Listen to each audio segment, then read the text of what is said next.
Hello, everybody, and welcome to something a bit different, right? Not cracking packs, not cracking packs, right? Today, I'm just checking out my one of my friends' big, medium-sized collections of literally. We got magic here. Show them the magic. Then we got Pokemon next to it. And then we got Yu-Gi-Oh in the corner even with some Digimon stuff and some loose stuff later. You know, for a Yu-Gi-Oh collector, you don't have that much Yu-Gi-Oh. It's strange, really, because I started off with Yu-Gi-Oh, but mainly with single booster packs, and it wasn't until more the recent years till I started getting the Pokemon and the Magic. I had a bit more money, so I could actually get booster boxes. But the Yu-Gi-Oh stuff is what we'll talk about later in detail, maybe in a different video, because the Yu-Gi-Oh stuff is the most interesting stuff here, I'd say. And that one, to see that video, like, subscribe, do all that stuff, because that'll be really cool for any Yu-Gi-Oh collectors out there. But for now, should we start with Magic? Yeah, let's start from number one. All right. I mean the newest stuff.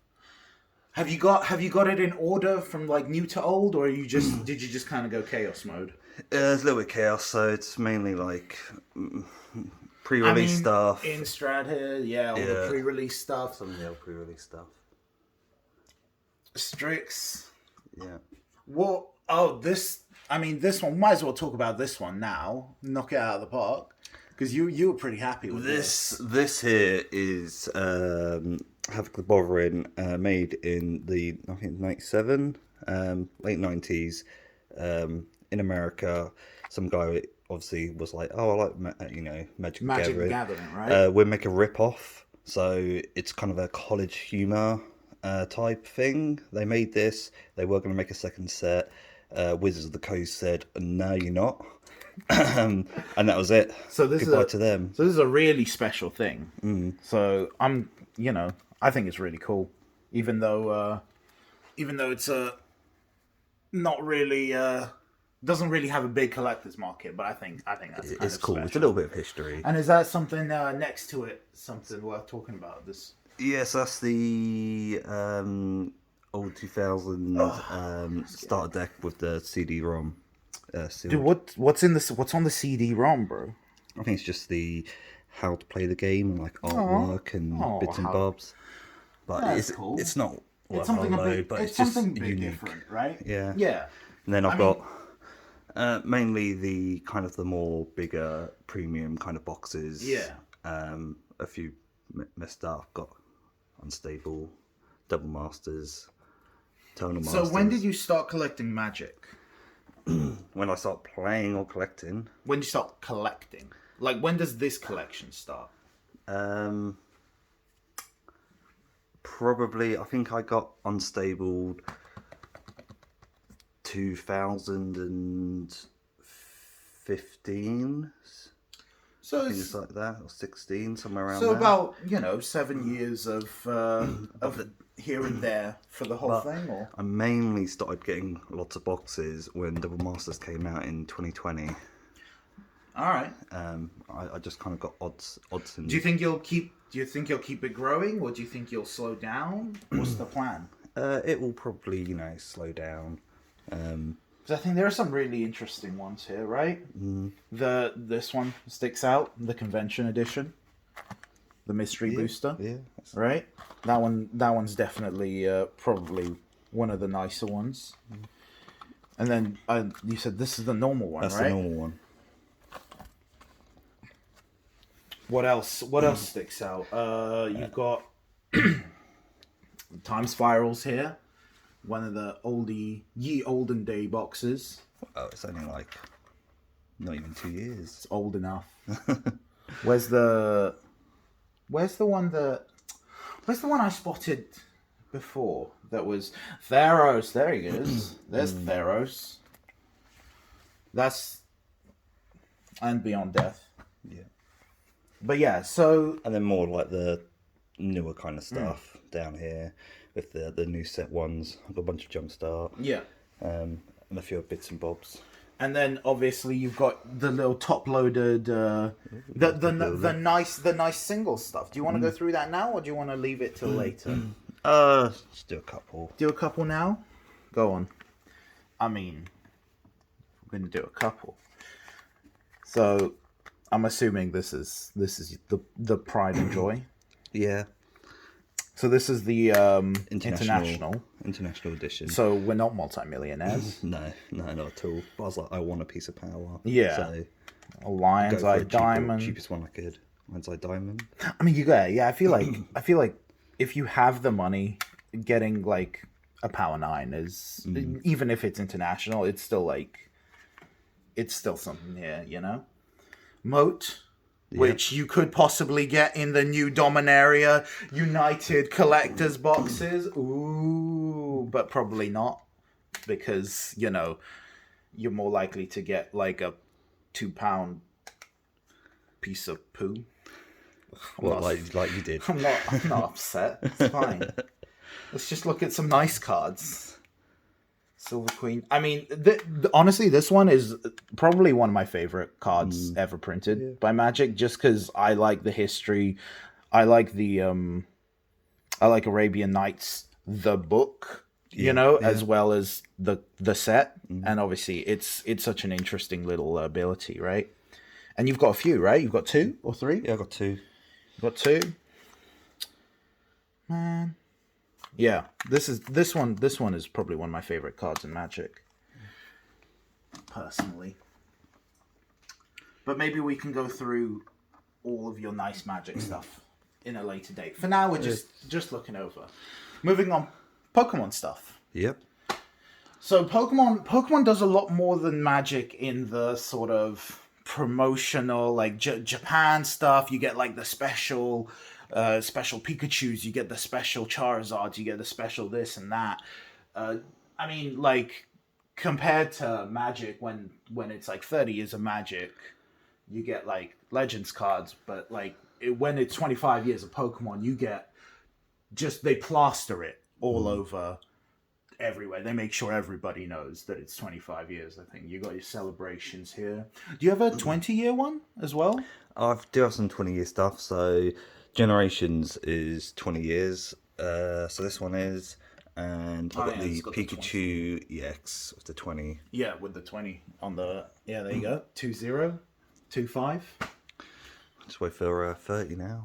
Yeah. Did you say there was another? Did you say there was no? What were you talking about? You were talking about there was like a Charizard version or something. No, like a special. God, I can't you mean remember. the metal cards? Was it the metal cards? Metal yeah, cards this was the metal cards. So you got right? the metal Charizard and Pikachu in there with the gold Pikachu and Pokeball, and then all the packs and everything else in there. So these are really cool. So they're really cool. That's the only time that Pokemon has done like metal cards, because it's quite expensive for them to do. So I don't think we'll see them do them again until maybe probably the 30th. I kind of like that. I think that's kind of special. And then these are Elite Trainers. Yep. All of them. And then we got a little honestly, this Snorlax box I kind of love. Yeah, like I love the little card on him. I love his little face. He's adorable. Is this like a special box, or is this a? I picked this one up random because I know it's got 2 team up packs and an evolutions pack in it, which are good packs. I don't know. I just like this little Snorlax on it. Then we've got the Detective Pikachu stuff, obviously quite new. And then we've got basically a shop's worth of promo box. These boxes, pre-release boxes. There you go. So those are cool. We've got ETBs. You got these. I mean, really, these are just. How do you choose which ones of these to get? When it comes to Pokemon, it's like collector market, and you think, I didn't really go for booster boxes because even though they've got loads of packs and you can get good pulls out of them, they're the ugliest looking product out of all of them. It's simple. Here's a load of packs. Go at it. ETBs look really nice. Yep. Nice artwork on them. The collector boxes I like. Yep. Obviously go for stuff which is generally a couple of years old or just premium because they print less of it. I guess you got to go for the, the Pikachus, the Charizards, the Eevees. Anything which is like the most favourite Pokemon. Yeah, you've got the 3 dogs on this. Yeah. The legendaries. And then you've got to remember, like, pre-release packs, only stores will have them. That's true. So there's only one print run. But there's nothing particularly. Actually, no, they are weighed, right? They're like you get better pulls from the pre-release boxes. Supposedly. And you get the promo card, which you can only get from that box as well. That's true. You do get that. So there is something a bit special about these. Yeah. Do you have any Pokemon singles that particularly stick out for you, or are you mostly sealed product with Pokemon? Mostly sealed product. I do have a binder of Pokemon singles, mostly new. A load of unlimited base set. Yep. But nothing like amazing. And then I've probably got a couple of cards that are noteworthy. One's probably about like 50 quid, another one's about 200 in value. I mean, you can't go as hard on everything, game, yeah. Right? And that's I really went for more right? on singles for Magic just because reserve list, they can't be reprinted. Yeah. And it was a good time for me to buy like a few years back. Yeah, I think Magic, if you're going for like investment, I think Magic singles, reserve list singles are basically the best thing you could do with collectible card games. But I think for us as kids, Pokemon is like this is Oh yeah, that's my Snorlax. This is mine Snorlax now. It's 2 meters tall, and I picked up for like 60 quid. Dude, that's like insanely like cheap. Brand new 60 quid, and then all I had to do was stuff it. You hand stuffed it? yeah, it took a long time. Dude, no, it's just got like I bought a load of super cheap duvets, and then got a little bit of stuff I still in. think he's adorable. Yeah. But I was saying, just with Pokemon, I think a lot of us like remember it as kids, and there's a lot stronger of a like connection with Pokemon rather than Magic. I mean, of course, there's tons of people who play Magic as kids, but I mean, I started out on Magic like 2001 or whatever. Yeah. Like, but for me, like a Pikachu is so much more iconic in my mind than a Black Lotus. Even though prices would say otherwise. Yeah. And then finally, your Yu-Gi-Oh corner plus Digimon and extras. Yeah. Yeah.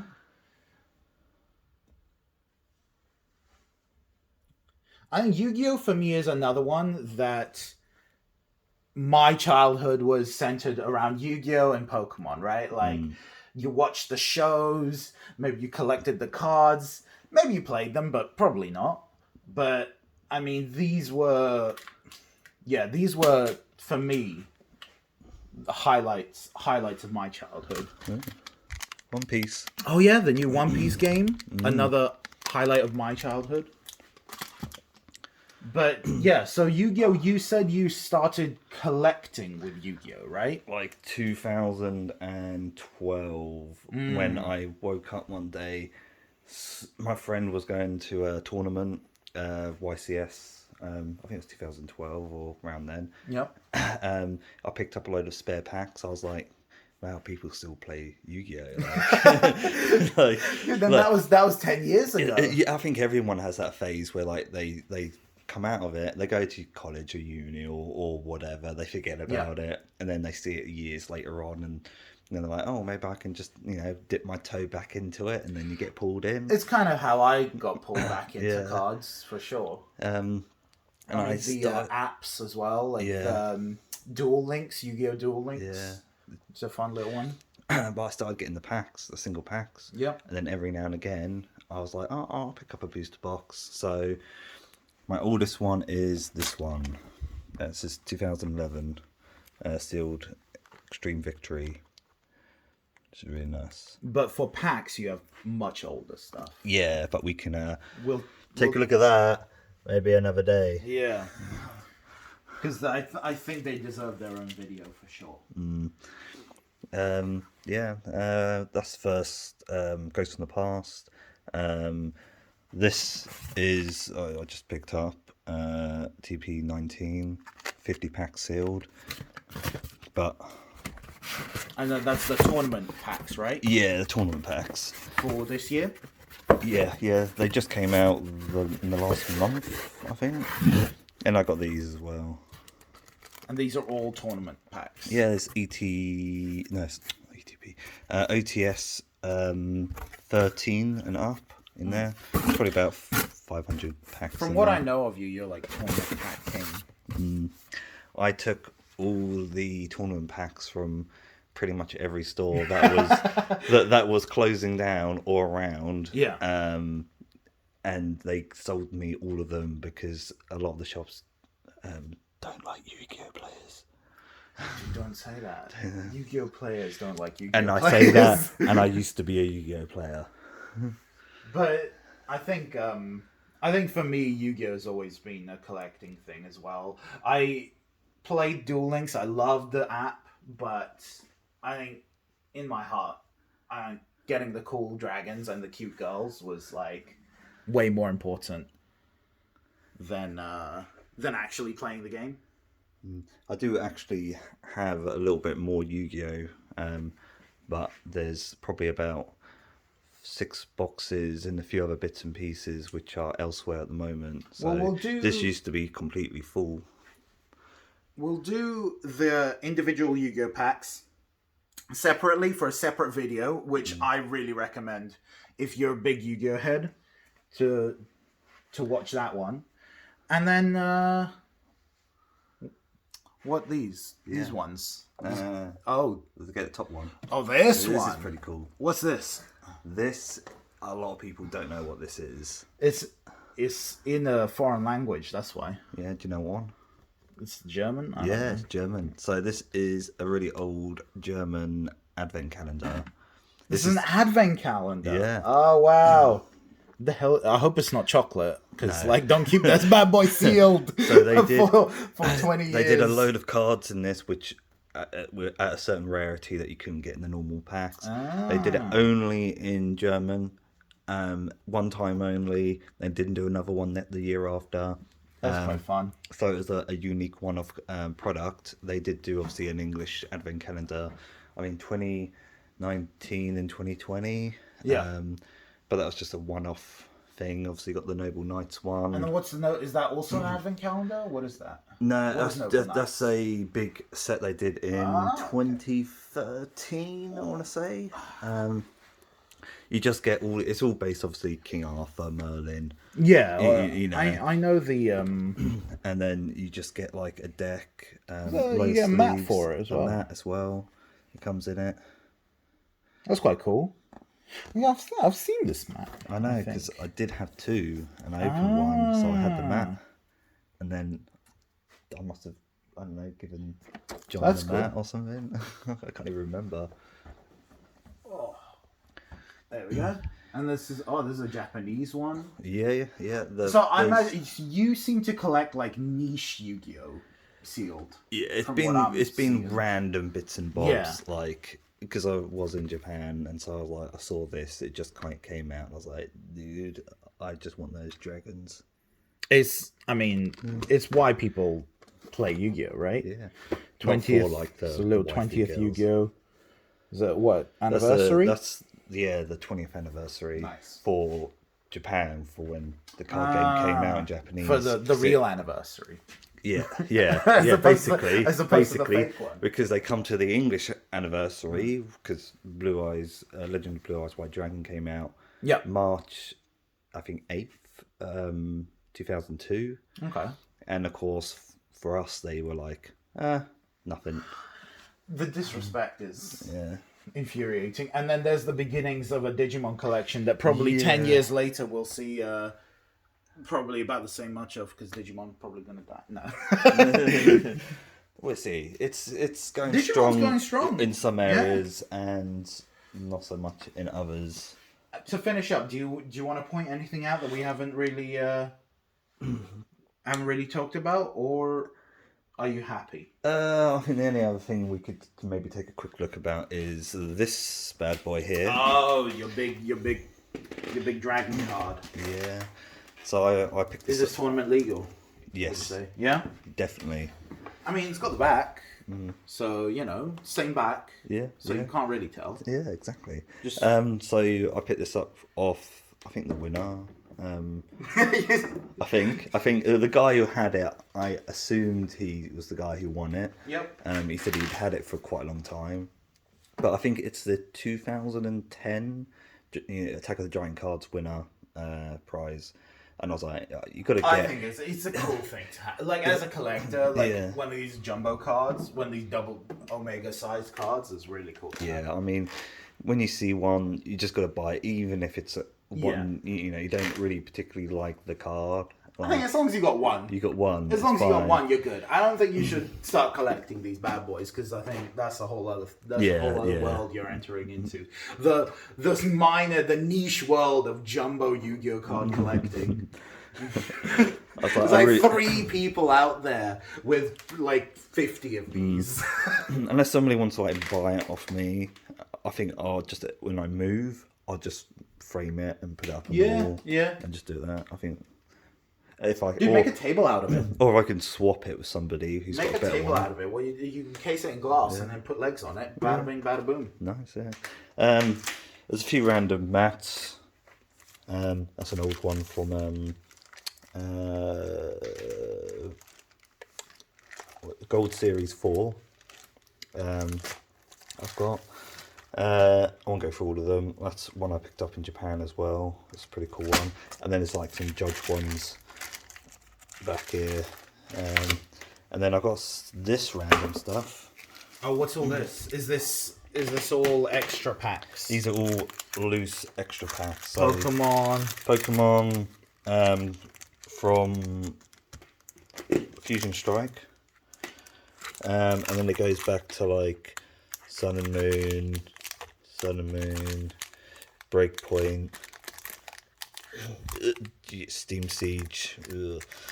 I think Detective Pikachu's in there.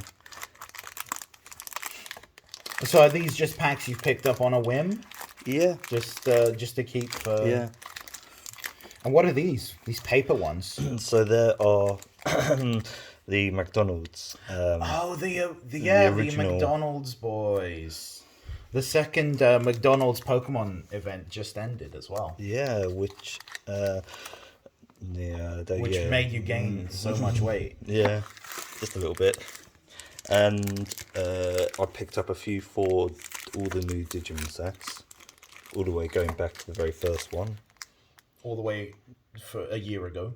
Yeah, a year and a bit ago. And then for anyone who's more into older packs, for Magic, I do have some older stuff, which is pretty cool. So 2015, 14, mainly kind of like core set stuff. There's a few more. I mean, it's still really cool to have like one of each. It seems like one of each year. Yeah. I don't know. It's a fun thing to have, and you wouldn't. I mean, you can crack it all you want, but like, I feel like it stands out as its own individual thing at this point. Like these really old Magic packs. How far back we going now? Back to kind of the period of which I was actually playing now, like 5th Dawn. Oh, so like 45 years ago? I'm so old. So old. So this is like early 2000s kind of period. And then you go back 2001, I believe, for Judgment. Nice, cool old pack. And then 1995 Homelands, which I picked up because I was like, it's cheap. Yeah. And it's old. Just grab it. That's cool. That's cool. Yeah. I think this maybe some old Pokemon. Old Pokemon. Oh, here's one. Evolutions. How old's Evolutions? That's like 5. No, was it 2016 or 17? Well, that's not that old. Come on. Yeah, I know, but my I've got It's older only single packs old from when Magic. the kids who are born that year are out of school already. That's what I say. I don't know what order these are in. Don't You'll worry. have to sort I'll them out sort it later. out later. But yeah, that's the collection. We might go into a bit more detail for some of the really nice stuff later, for some extra videos if you're curious. Some, original Yu-Gi-Oh stuff, maybe some of the Magic singles. We'll see what he's got, and you're interested in selling some of it, right? Yeah. So we'll see what we do with that. Maybe we'll make some videos if you want to buy stuff. Maybe you can watch those. DM us, him, when the time comes. But for now, it's just a really cool collection that it was nice to look through. And honestly, very nicely presented. It's not like in a basement, still in boxes, like hidden away from the world. Yeah, I don't live with my parents. So. Yeah. Yeah. Well, that'll help. But if you lived with your parents, imagine how much money you could be saving And I to could spend on more cardboard. That's why they do it. Dude. Oh, damn, they're Mind geniuses. blown. But yeah, until then, maybe we'll crack some stuff for another video. But for now, bye.